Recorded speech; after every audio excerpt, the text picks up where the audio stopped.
waliovalishwa pete bila kujua, waliovalishwa vikuku,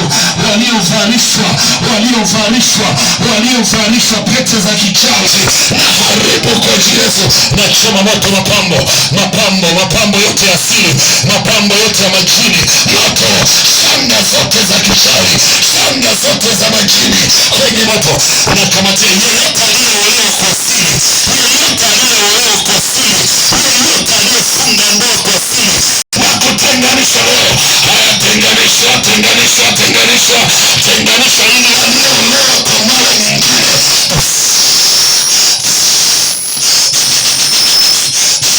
Kila kitu iharibike.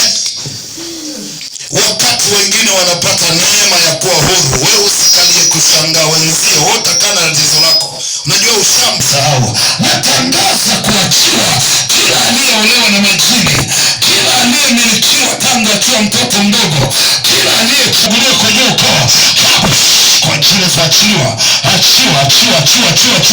Hii ni operation ya Sabato. Leo ni siku maalum sana. Leo ni siku ya kupumzika. Kwa jina la Yesu. Haya kwa siri natoboa kwa jina la Yesu.